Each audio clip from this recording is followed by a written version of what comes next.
Is inciting assassination now Democrat political strategy? Donald Trump has now survived 2 assassination attempts by Democrat donors this summer. The first attempt was by a 20-year-old Democrat activist named Thomas Matthew Crooks, who had contributed $15 to the Democrat PAC Act Blue, the largest Democrat PAC. Crooks did not have much money to give, so he thought his contribution would be to take out Donald Trump. A bullet grazed the former president's ear, Mr. Trump narrowly escaping a more serious, possibly even fatal blow. But one man in the crowd is killed, 2 others wounded. Secret Service snipers take down Crooks, killing him. The second and most recent Democrat activist and would-be assassin is Ryan Wesley Ruth, who made 19 donations to Democrat candidates totaling $144. The largest being a $25 donation to Democrat Senate candidate Beto O'Rourke, who is running against Ted Cruz. Ryan Wesley Ruth had a Biden-Harris bumper sticker on his Nissan SUV. And this lady says Ryan Ruth had a horse living inside his house. In the living room. What? I think I seen they had a horse in the house. I mean, a whole live horse in the house. But like I said, the guns and stuff and all, I mean, but yeah. How do you mean a horse in the house? A horse, a whole live horse. In the house in the outbuilding? In the house where the living room is at. Put hay all in there and the big old live horse. So this is a legitimate question. Is incitement to political assassination now a conscious political strategy by Democrats and their propagandists in the regime media? Let me know your thoughts on this in the comments. But first, listen to this montage I've assembled of Democrats and media figures. What would a second Donald Trump term look like? He will unravel the institutions of our democracy. Draw similarities between Mussolini and Hitler. Adolf Hitler and Benito Mussolini. Makes Donald Trump even more dangerous. And shoot visitors to the White House. Yeah.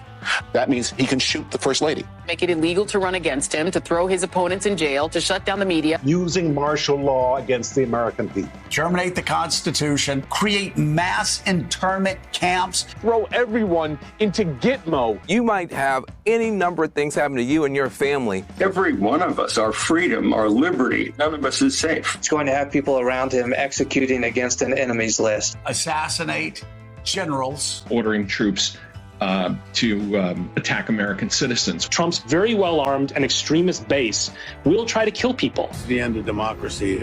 I think that could be the end of our democracy. But democracy is dead if Trump is reelected. Arrest political opponents. It's going to make the law. Everyone else will have to follow. A vote for Donald Trump may mean the last election that you ever get to vote in. He would never leave office? There's no question. Trump is reelected, he won't leave. Donald Trump will never leave office voluntarily. And what that means is that everybody who wants us to remain a republic has to put every other thing aside.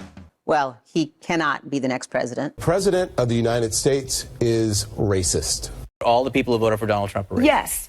He is a racist pig. Reclaiming our heritage. That sounds a lot like a certain leader that killed members of my family and about 6 million other Jews in the 1940s. Trump is as destructive a person in this century as Hitler, Stalin, and Mao were in the last century. It is just unquestionable at this point that that man cannot see public office again. He is not only unfit, he is destructive to our democracy, and he has to be eliminated. Now, elimination means assassination, don't you think? This montage could go on for hours, for days. It's all we hear on MSNBC in particular, but also on CNN and pretty much the rest of the regime media. Incitement to violence is supposed to be against the law. And this is incitement to assassination of a former president of the United States and the favorite to win the presidency again, according to many polls and models. But because of all this brainwashing by the regime media, MSNBC and CNN being the worst offenders, probably about 30% of the country now believes Donald Trump will be the next Hitler if he's elected, or perhaps even worse than Hitler. I don't know how you can be worse than Hitler. Well, if one actually believes this, then it really becomes a moral imperative to try to take him out, doesn't it? Well, let's say it's right before World War II, and let's say you happen to be standing next to Hitler and that you're armed, and that you have foreknowledge of what Hitler will be like. Wouldn't you be morally and duty-bound to try to take him out, try to take out Hitler, if you had the opportunity to do so, to prevent World War II, and to prevent the deaths of tens of millions of people? So today's Democrat Party and regime media have been repeating for years that Trump will be the next Hitler if he's elected president again, and that he'll never leave office, and that he'll end democracy in America. Now, Democrats must know that there will be enough unhinged, brainwashed Democrats out there who believe this and will take matters into their own hands to try to stop who they believe, who they've been told by the media, that Trump is the next Hitler. And this is deliberate incitement to assassination, in my view. A lot of people believe what they hear on the so-called news. They have no critical thinking skills, largely because of the total destruction of American education. So many just accept what they hear on the news as fact.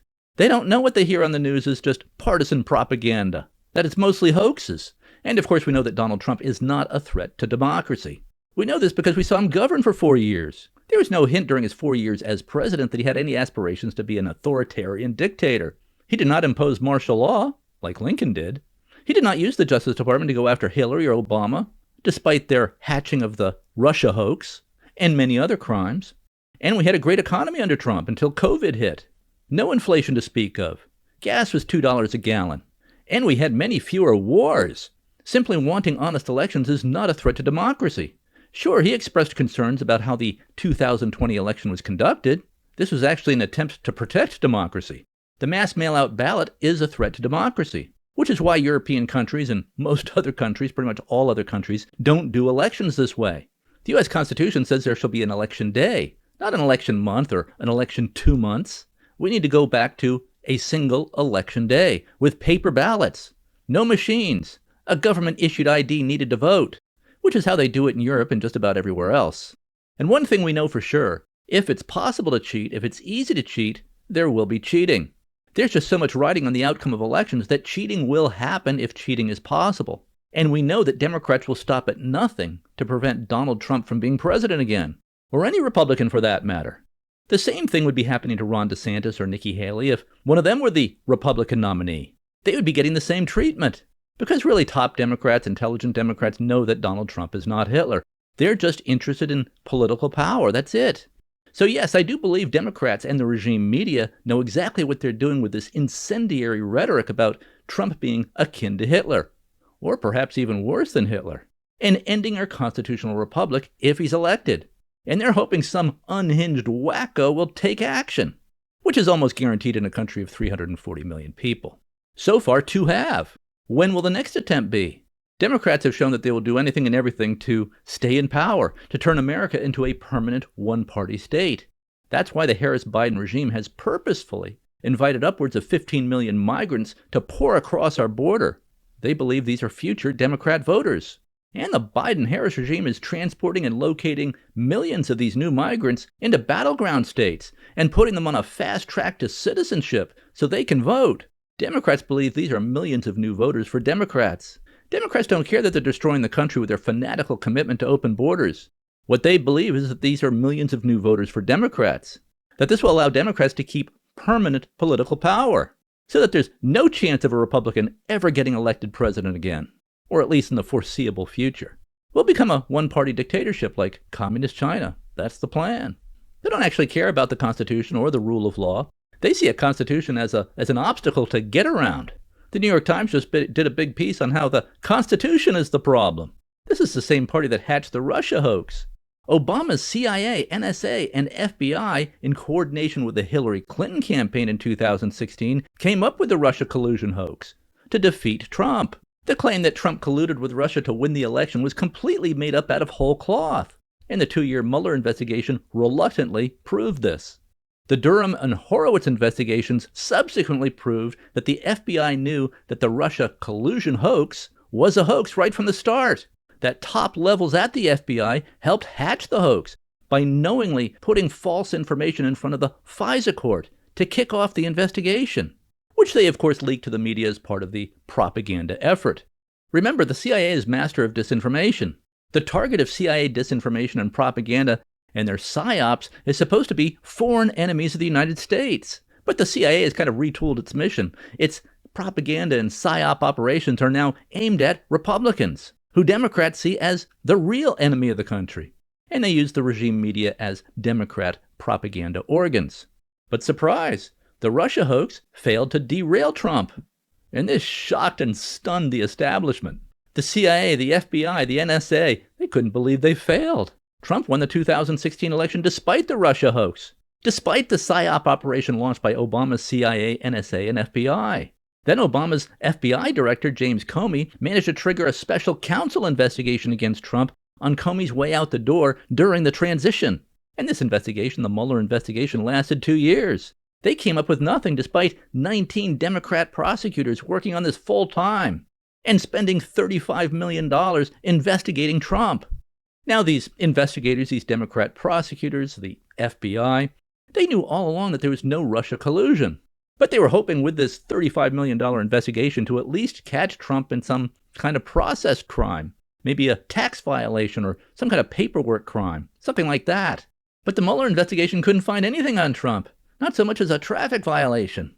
So the Russia hoax failed, incredibly. So then Democrats launched 2 farcical impeachments against Trump, which failed. So then Democrats launched all their prosecutions and lawfare against Trump in multiple jurisdictions, hoping that something would stick. But that didn't work either. If anything, all this Democrat lawfare helped Trump. So Plan D for Democrats is to incite lunatics to try assassination. And part of this is to make sure that Donald Trump has almost no security, to make sure that he's a sitting duck. For the first assassination attempt in July in Butler, Pennsylvania, the security lapses by the Secret Service were so egregious that it just had to be intentional. Well, the man who captured images of that suspected gunman on the roof that day says he believes law enforcement could have done more to stop that deadly shooting. His thoughts as he describes to me what he saw that day. There are images that won't soon be forgotten. Suspected killer, 20-year-old Thomas Crooks, on the roof of a building, taking aim. When I seen him holding the gun like he was taking aim, I thought, oh my God, this guy's about to shoot into the crowd or something. So I turned my phone on. Mike DeFrisha said he started recording on his cell phone. The still photo grabbed from that video. Yeah, we had just got there a little bit late. He and his wife Amber live in Crawford County, Pennsylvania. They were at the Trump rally in Butler Saturday. They arrived late, so they sat outside of the secured area near the building where Crooks waited. We were there maybe 10 minutes waiting for Mr. Trump to come on. And then after he came on and started to speak, my wife shortly after he started nudged me and said, hey, what's going on behind us? And that's when we noticed some commotion. Now, where's that? Oh my God! DeFrisha said he noticed Crooks climbing the roof, then noticed he had a gun. They tried alerting police, then took cover. I kind of felt I could see the guy with my eyes. I knew where he was at. I got me and my wife behind a big tree, and I felt that we were safe. Then you see the gun, you're like, oh my God, we have to hide. If you want to really see something that's chaos after gunfire.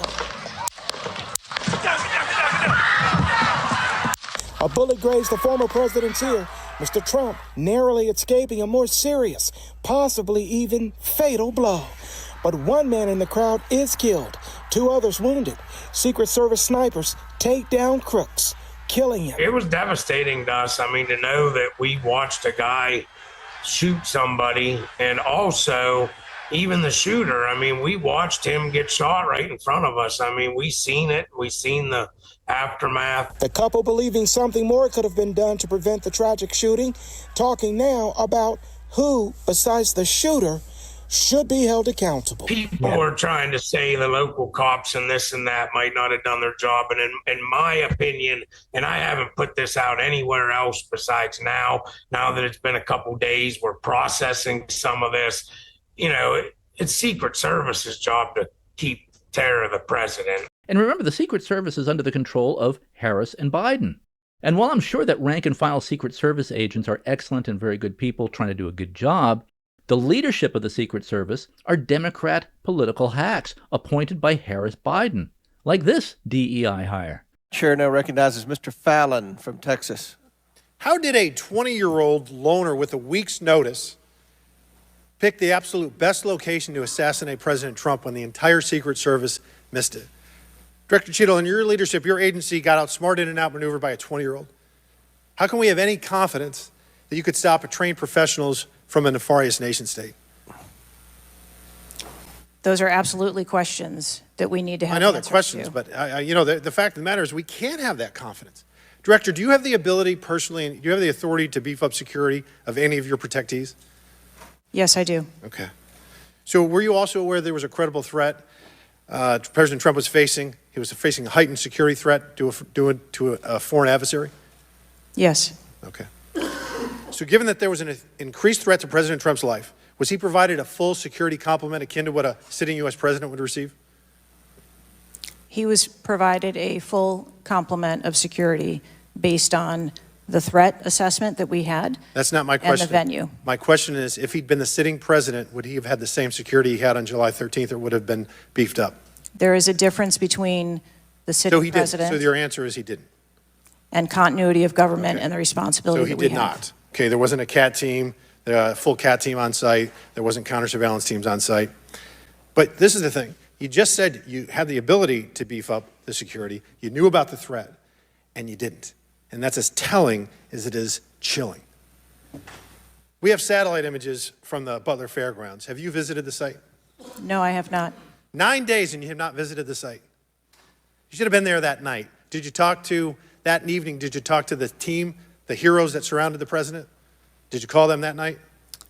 They were still operational work. So that's an answer is no. Did you call them the next day? President. Yes, I spoke with You called them the very next day, not the day of, or was it 72 hours after? I don't know the timeline, but I spoke with them. Okay, because you're under oath. Immediately following. I think it was 72 hours after. You waited 3 days. What is immediately clear is that there are a number of structures that need to be secured. Of these, Director, other than the first, immediate 4, what's the most dangerous site that should have been secured? Because Security 101, you got to mitigate the high ground. Yes. Okay. Do you know what the next most dangerous site, what was the closest structure to the president, other than the 4 immediate ones that you had your counter sniper teams on? There are a number of structures around that event site. You know who the shooter knew? The shooter has visited the site 2 more times than you have, and he had a drone, and he picked the AGR building. So you said, do you remember in an ABC interview you did that you didn't have people on the roof of the AGR building because you were worried about safety because of the slope? I recall that statement. Okay. Does the Secret Service have written policy you can share with us about slope roofs?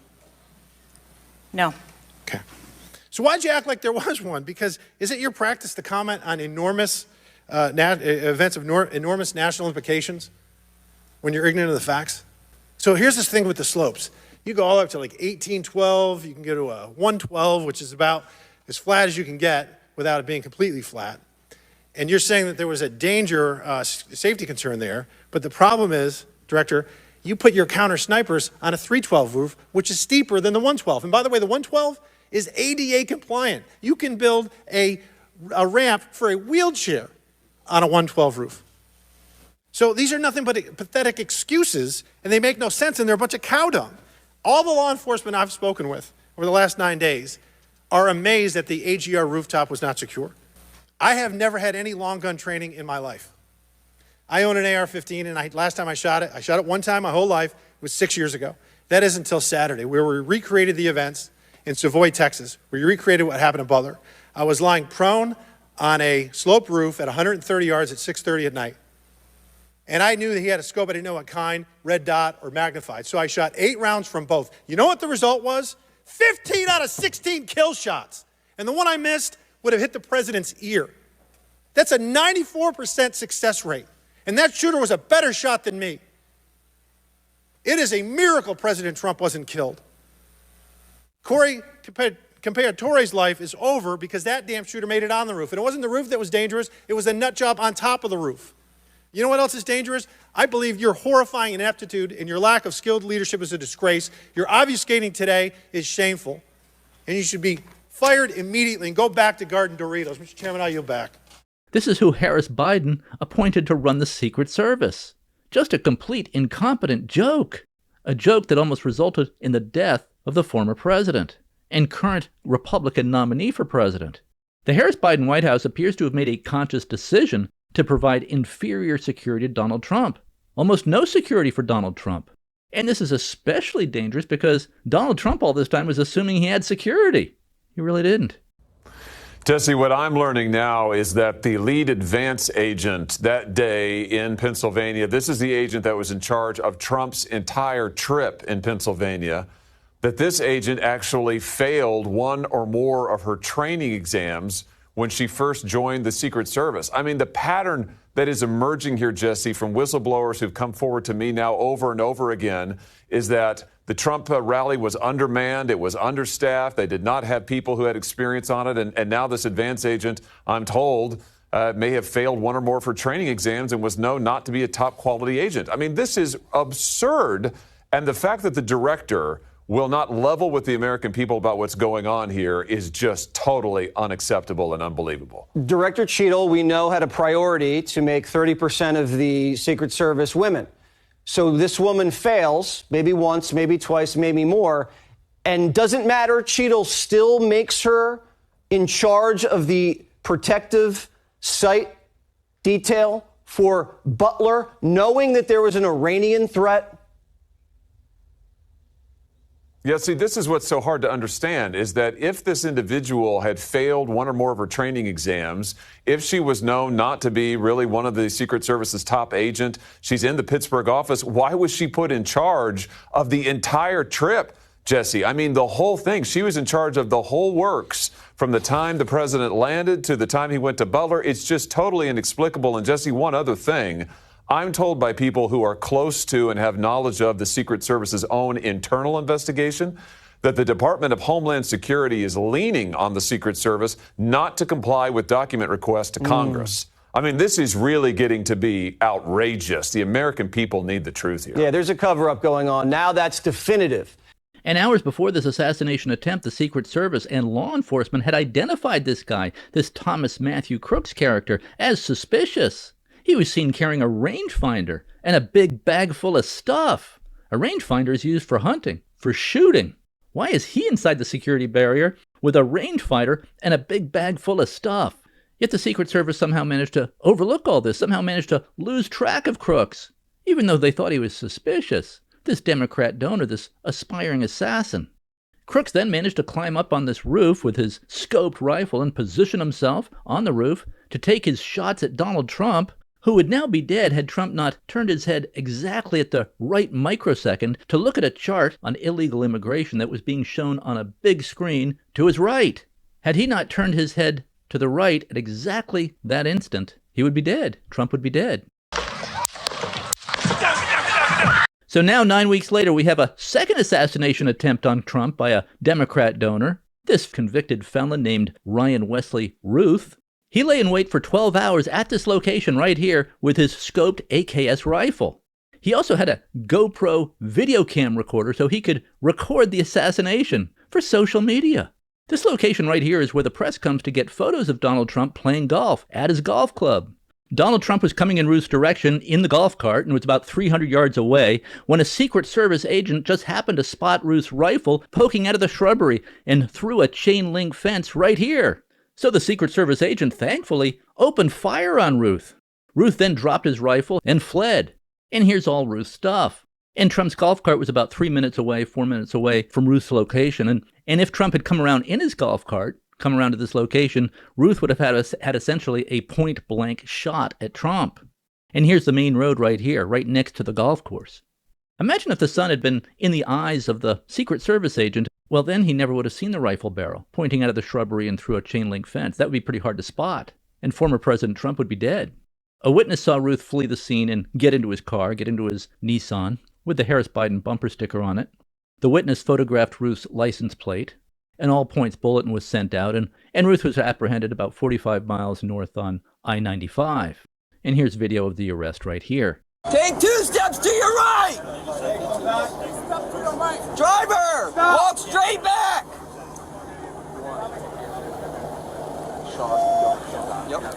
Keep walking!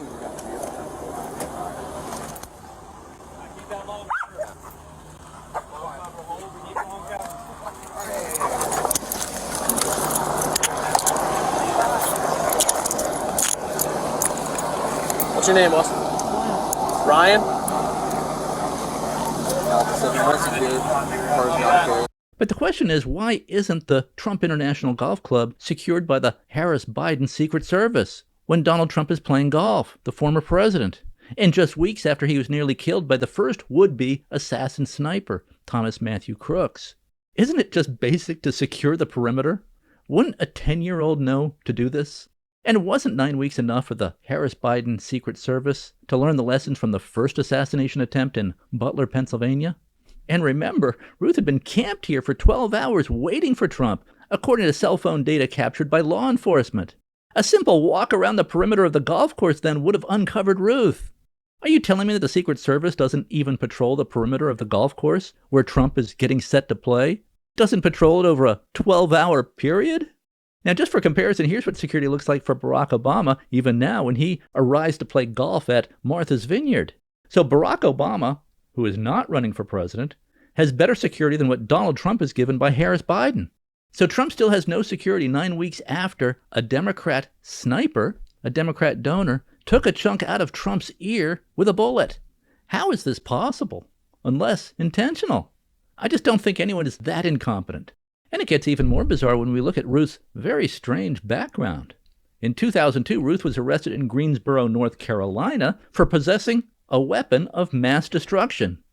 A stack of criminal convictions tied to Ryan Ruth's name, and retired Greensboro Police Sergeant Tracy Falk recalls him well. I was like, oh my goodness, I remembered him just because of the dangerous person and the standoff and everything. Falk, now teaching, FaceTimed me on her lunch break to walk me through exactly how Ruth got 3 of the convictions on his record back in December of 2002. I happened to see Ryan Ruth drive past me, and I was like, hey, he doesn't have a driver's license. Falk ran his plates, which turned up a dangerous person alert, so she pulled him over. I saw him reach towards the center of his vehicle, so I shined the light in to figure out what he was doing, and he opened a duffel bag, and there was a gun in it. That gun was a fully automatic machine gun. Falk says Ruth then took off, barricading himself inside his roofing company, where he stayed for hours before police took him into custody. I could see him walking back and forth inside his business.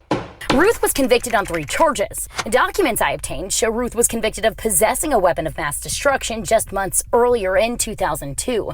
And this indictment shows that weapon was an explosive device. And I think that's why we were getting the dangerous persons alerts. Knowing, though, now that this man is suspected in an assassination attempt on a former president, were you surprised? After the initial shock of somebody that I had arrested, I think it kind of fit into, probably his personality and what we were dealing with back in the early 2000s.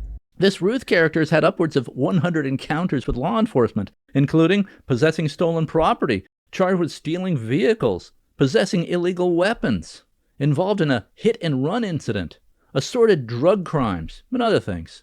His neighbors were afraid of him. I don't know what the fuck you did, but you hit it so hard it shook the foundation. It ain't hurting your house or nothing. I've been doing this for 25 years. These guys work out here on the street and haven't fucking, the guys work on the main street right in front of the house and shook. Well, I fucking do this every day, so I don't know why you're out here cussing at me, sir, but I don't appreciate it. We do a lot of work and we treat everyone with respect. But when you come out here cussing at me, I'm not going to treat you with respect. You understand that? I'm not doing anything to your home at all. I understand that. Okay, well, don't come out here and cuss at me. That's all I'm saying. Okay. Do you got an operator's license to operate that thing?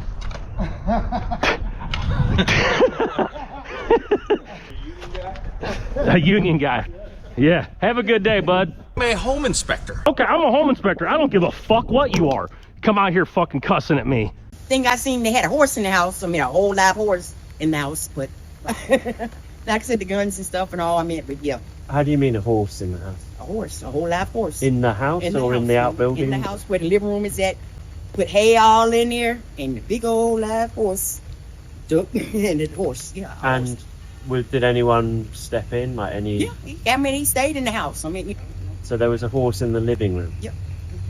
It was crazy. I had told all my friends because they didn't believe me. I took a picture of the horse in the house, but I don't know, I'll step home now, but yeah. Ruth also has an extensive social media history. He was constantly posting long anti-Trump screeds, parroting Democrat talking points about Trump being a threat to democracy.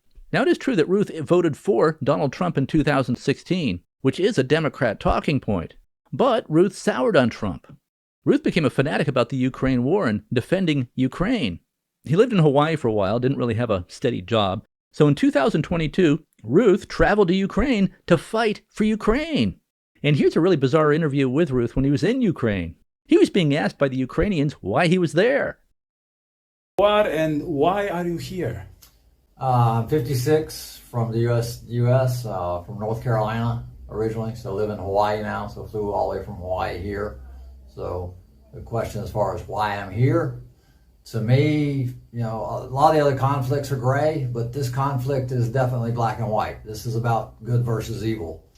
And what are you doing here in Ukraine? My initial goal was to come and fight. I think, you know, everybody around the globe should be motivated to come here and support the Ukrainians and support the army, no matter what gender, age, anything. Everybody should be here supporting the army. But I'm 56, so initially they were like, well, I have no military experience, so they're like, you're not an ideal candidate. So they said, not right this minute.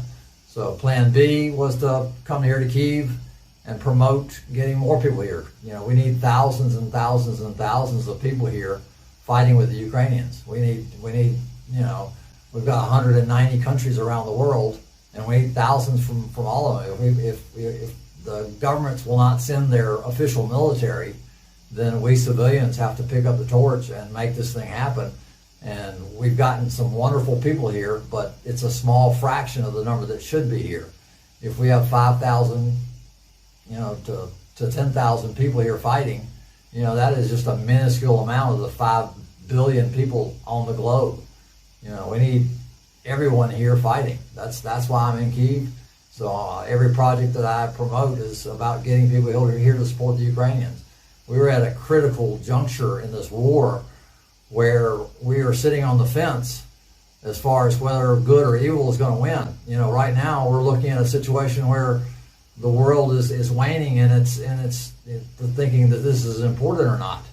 And we're at a point where, you know, all right, are we going to stand for humanity, for human rights, for everything that is good with the world?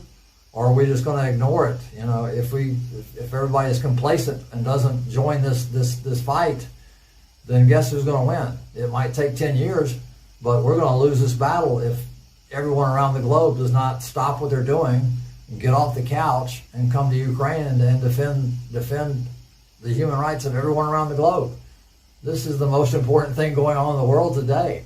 So sitting around and letting life go on as normal and complaining about gas prices and complaining about, you know, your luxury life in whatever country you live in is unacceptable. Ruth was very passionate, obviously, about protecting Ukraine, saving Ukraine, which is fine. Nothing wrong with that. Putin was obviously wrong to invade Ukraine. But Ruth's obsession with Ukraine was a bit more than just unhinged. And, you know, when I call back home and say, hey, I need $5 so I can, you know, put enough money together to get a vest for a Ukrainian, and I get no response, I'm like, I'm not sure that the world is as wonderful as I once thought it was. I had thought that everyone would respond, you know, very generously and unselfishly, and you know, you don't have to come, but, you know, if I ask for $5 to buy a vest to save a Ukrainian life, it seems like that would be a no-brainer. But I increasingly get more disappointed in humanity, and I'm beginning to question whether or not we're going to end up on the right side of this equation. And Ruth was upset that Trump had promised to settle the Ukraine war on day one if elected.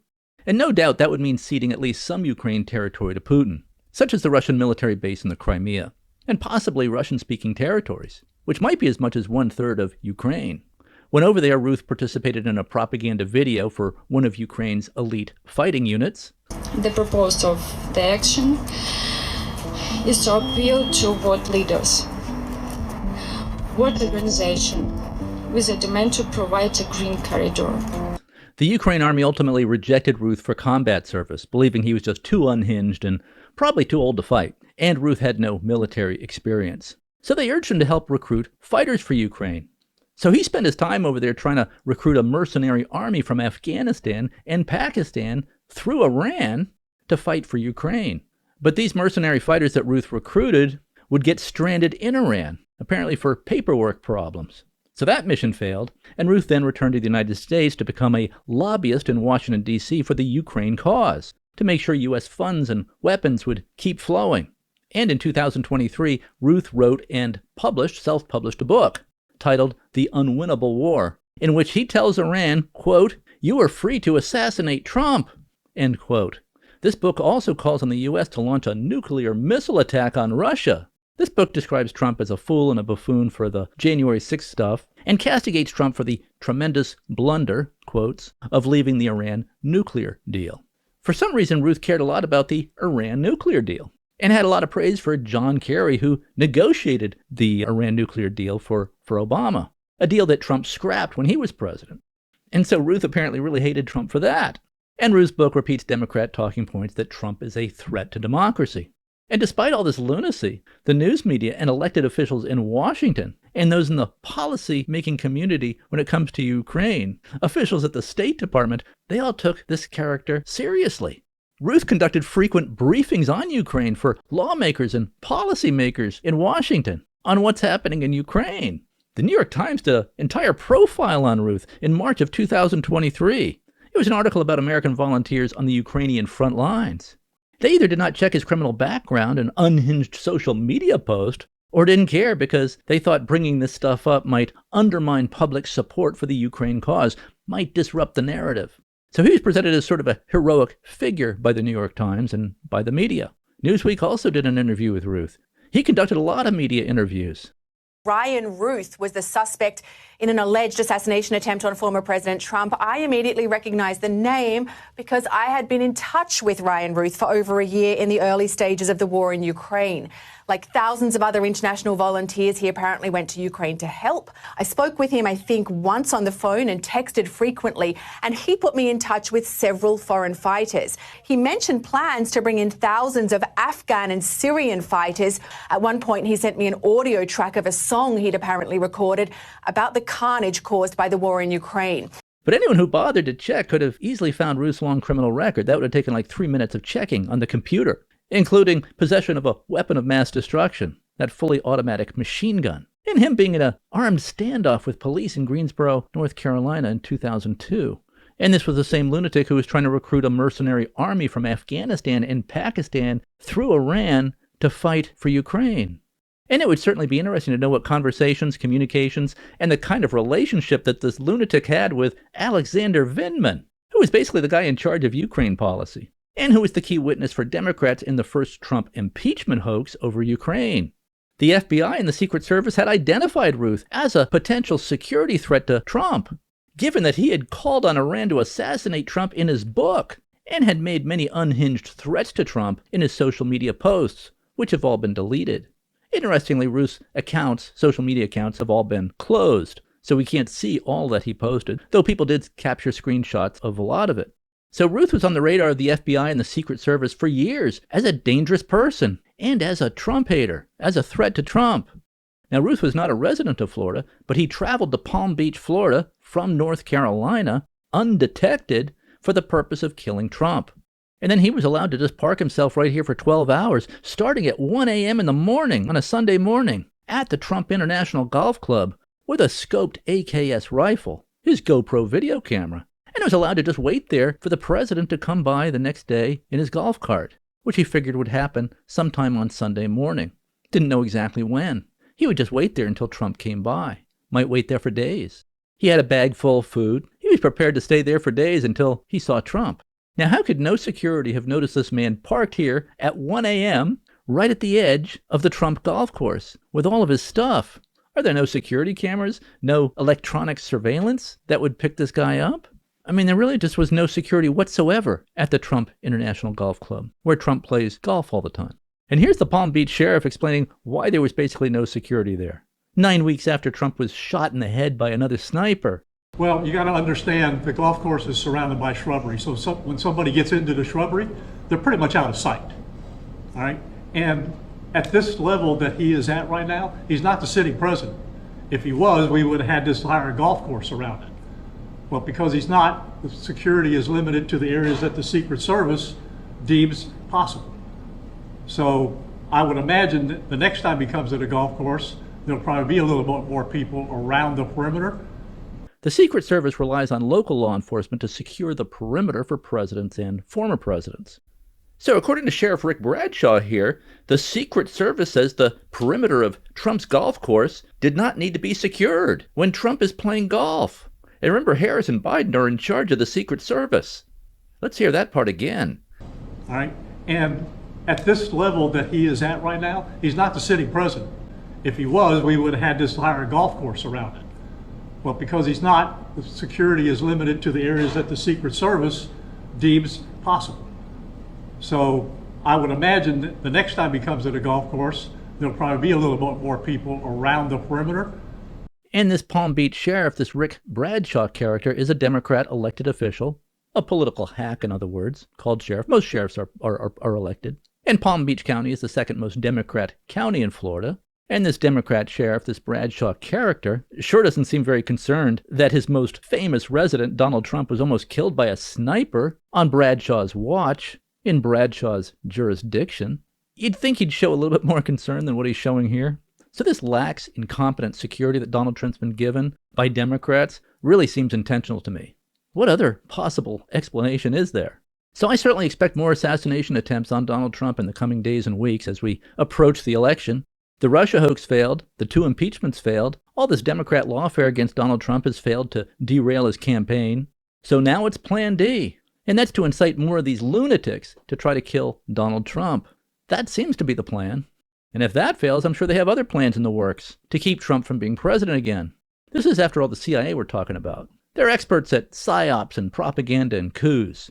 Democrats, the left, the CIA, the FBI, and the deep state will stop at nothing to defeat Trump. And here's Hillary Clinton one day, just one day after this second attempt to kill Donald Trump, urging the media to escalate their rhetoric against Donald Trump. Apparently in an effort to inspire more unhinged Democrats to take more shots at Donald Trump.